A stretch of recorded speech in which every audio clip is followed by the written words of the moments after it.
Robert Muise is the co-founder and senior counsel at the American Freedom Law Center, and you're one of the guys who is taking the president on the religious community not having to, bow down to Obamacare, and they're playing games there. Let me back up before we get there and go to what we were talking about earlier with the Boy Scouts.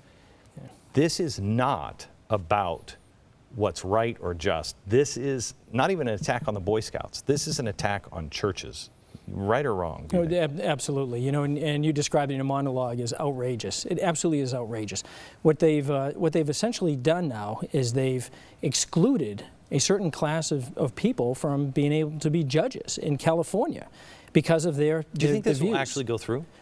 In California, unfortunately, I think it might very well. Jeez. But we won this battle in 2000 in Boy Scouts versus Dale. When they tried to impose the anti-discrimination laws against the Boy Scouts, they won that case, lest we forget.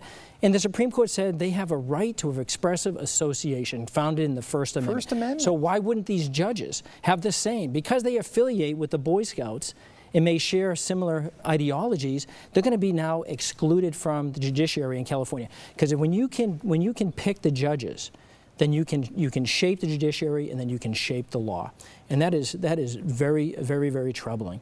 But I think, unfortunately, in California, I think it might pass. But I'd certainly challenge it on behalf of any judge who might be excluded from a judicial appointment because of their expressive associations. Do you think people, religious people, get it yet? I don't see a lot of people flocking to their church and saying, we got trouble coming. Do they get it? I do. I live in the heartland in Michigan. I'm a father of 12 kids, as I like to say, all of them are boys except for 10. So the motto of my home is "Blessed are you among women."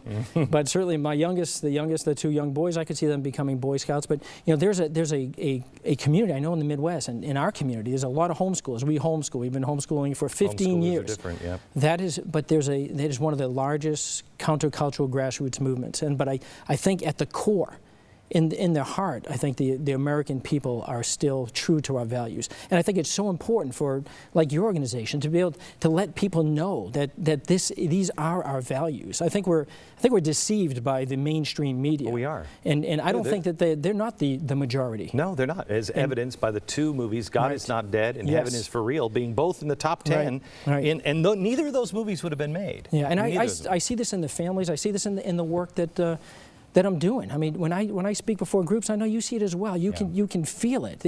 The American spirit is there, and our nation was founded on Judeo-Christian principles. In God we trust. When I started the American Freedom Law Center, I did it with my colleague, who is an Orthodox Jew from New York, and I'm the Catholic in Michigan with 12 kids. So we describe ourselves as the nation's first truly authentic Judeo-Christian law firm. That's right. But I tell my colleague, I said, David, the Jews may have been the chosen people, but the United States of America was the chosen nation. The Holy Spirit was inspiring our founders with all the warts and all, they were inspired. Yep. And our Constitution is an inspired document. And we know through salvation history that when a nation turns its back on God, what happens? Destroyed. But that's where we are, and it's a battle. But it's a battle that's been going on for the ages. We were talking in the green room, and we're not going to get time to talk about anything I wanted to talk about. But we were talking in the green room that I really think it wasn't a coincidence that the Democratic Party denied God 3 times. I think that is such a critical moment. I watched that, and it was almost surreal. It was like, that isn't happening. 3 times they called that. Yes. And, all the biblical meaning behind that. And I just think...